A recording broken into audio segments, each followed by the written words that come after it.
Hi guys! Welcome to my vlog. Ako nga pala si Lloyd Cabantog at isa akong factory worker dito sa Taiwan. Magsi 6 years na akong factory worker dito. At ang makikita nyo nga pala sa aking videos ay kung ano ang ginagawa ko sa aking trabaho bilang isang factory worker. Saan nyo na nga pala ang aking pag-voice over dahil first time ko lang mag-voice over. Sinubukan ko lang at nakakablanko. Ganyan talaga, grabe. Ganito pala maging isang content creator, no? Napakahirap pala. Pero syempre wala namang malakas sa umpisa pa lang, diba? Siguro unti-unti din akong matututo dito. Malay natin, diba? May matutunan din kayo kahit paano sa mga videos na ginagawa ko. Sa totoo lang guys, mahihain talaga ako. Pero sinusubukan ko pa rin yung mga bagay na alam ko na kaya ko naman gawin kahit na mahirap ito. Dahil mas mahirap naman siguro, diba, kung hindi natin susubukan yung mga bagay, baka sa uli ay magsisipa tayo. Kaya kung isa ka din na mahihain na tulad ko at may bala ka din maggawa ng mga videos or maging isang content creator, bakit hindi mo rin subukan, diba? Wala namang mawawala. Malay natin, diba?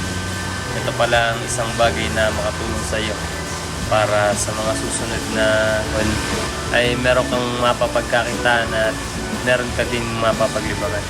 Nakakalibang din palang gumawa ng mga videos tulad ng mga ganito. At syempre, malay natin, diba? Makapag-share din tayo ng knowledge sa iba. Malay natin, matuto din sila sa mga videos na ginagawa natin. Kaya guys, kung gusto nyong maging isang content creator, magsimula na kayo ngayon. Huwag na kayong mahiya dahil kaya natin labanan ang hiya na yan. Ako nga lang din pala ang nag-e-edit ng mga videos na ginagawa ko. Kaya guys, pagpasensya nyo na kung medyo magulo at medyo pangit pa ang mga shoot na ginagawa ko sa aking mga videos. Pero sana kahit ganun ay i-follow nyo pa din ako syempre. By the way guys, magsi 6 years na nga pala akong factory worker dito sa Taiwan. At ang company ko ngayon ay pangalawang company na pinasukan ko. Ang una ko nga palang company guys ay isang chemical factory. Hindi naman masyadong mahirap yung trabaho pero may kabigatan. At ang dati ko nga palang company guys ay medyo maliit lang ang sweldo namin dun dahil walang OT at mababa pa ang palitan ng NT dollar to peso. At ngayong 2024 ako uuwi ng November.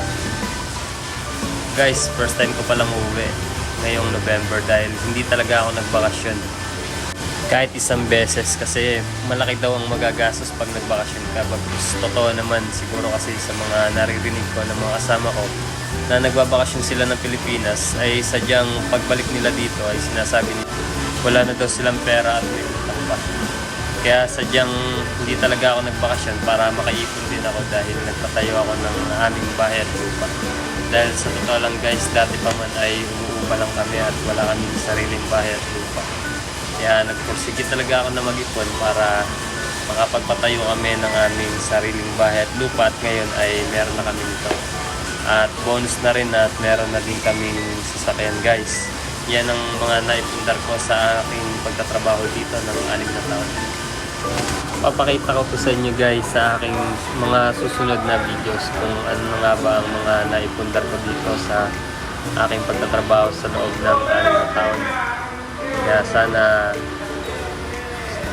subaybayan nyo na lang ang aking mga i-upload na videos. By the way guys, hindi na nga pala ako nag-apply kaya ako nakapunta dito dahil may nag-recommend na sa akin sa una kong company na pinasukan. Yun yung chemical factory. Taga sa amin yun guys, kaya dire-diretso na ako. Pagka chat sa akin ng agency ay nag-medical na agad ako. At makalipas ang mga ilang months nang matapos ko ng mga requirements na pinapagawa nila at pasado naman ako sa medical ay nakaalis na agad ako. Mabilis lang talaga ang process pag pupunta ka dito sa Taiwan. pag naayos mo na yung mga requirements na hinihingi nila at tama naman lahat ito at pumasa ka sa medical, ay aalis ka na papunta dito sa Taiwan. Kaya guys, kung gusto nyong magpunta dito sa Taiwan ay try nyong mag-apply sa mga agencies. Ang daming agencies sa Pedro Hill. Doon kayo pumunta guys, pasahan nyo lahat para makapunta kayo dito. Worth it talaga guys yung pagtatrabaho dito sa Taiwan. Kung ikukumpara natin sa Pilipinas, dahil alam naman natin diba sa Pilipinas napakadami nilang hinihingi na requirements at syempre meron pang mga college degree at kailangan meron ka pang 10 years experience. Hindi, joke lang. Di tulad dito na kahit high school graduate ka lang tulad ko na pwede ka nang magtrabaho at medyo sanay ka lang mag-English, pwede na talaga. Halos sign language nga lang yung magiging interpretation nyo ng Taiwanese dito, ay magkakaintindihan na kayo.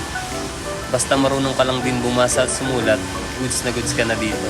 Unti-unti naman guys ay matututunan nyo naman yung mga salita nila dito habang kayo ay tumatagal na nandito sa Taiwan. Kaya sa mga teenager dyan na makakapanood ng videos ko, sana try nyong mag-try mag-ibang bansa, ay huwag kayong matakot para matulungan nyo ang pamilya nyo dyan sa atin sa Pilipinas. Malay nyo, dito pala kayo makakuha ng magandang opportunities para gumanda ang buhay nyo, diba? Kaya huwag kayong matakot na sumubok ng panibago. Huwag kayong matakot kahit na high school graduate lang kayo, ay subukan nyo pa din na mga ibang bansa. May mga company naman na tumatanggap ng high school graduate lang dyan sa atin. Kaya subukan nyo guys. Dahil dito sa ibang bansa, matututo kayong maging independent at dito na din kayo mag-grow. Babago ang pagkatao nyo dito at ang dami nyo talagang matututunan sa buhay. Sa lahat ay kahit pa unti-unti ay matutulungan nyo talaga ang inyong pamilya. Kaya kailangan lang talaga, lakasan nyo lang talaga ang loob nyo para kahit paano ay may marating din tayo sa buhay, para hindi tayo maliitin ng ibang tao. Dahil alam naman natin sa mundo na to, pag wala kang pera ay ang baba ng tingin sa iyo ng ibang tao. Kaya kailangan mo talagang magsumikap upang ikaw ay magbago ang tingin sa iyo ng mga taong nang mamaliit sa iyo. Kahit hindi mo patunayan sa kanila, patunayan mo sa sarili mo na kaya mo nang tumayo sa sarili mong mga paa. By the way guys, malapit na nga palang matapos ang videos ko. Salamat nga pala sa panonood nyo. At kung nanood man kayo sa videos ko, ay sana i-follow at i-like or i-share nyo ang mga videos na gagawin ko. Sana guys, kahit paano ay may mga natutunan kayo sa mga videos na ginagawa ko. Salamat guys, ngayon lang ako nagkaroon ng lakas ng loob para gumawa ng mga gantong content. Tagal ko na talagang gustong gumawa ng content pero hindi ko masimulan. Kaya nung nagkaroon kami ng tour ay doon ko na talaga simulan dahil nagkaroon ako ng good opportunities. Yun lang. Salamat guys. Bye bye.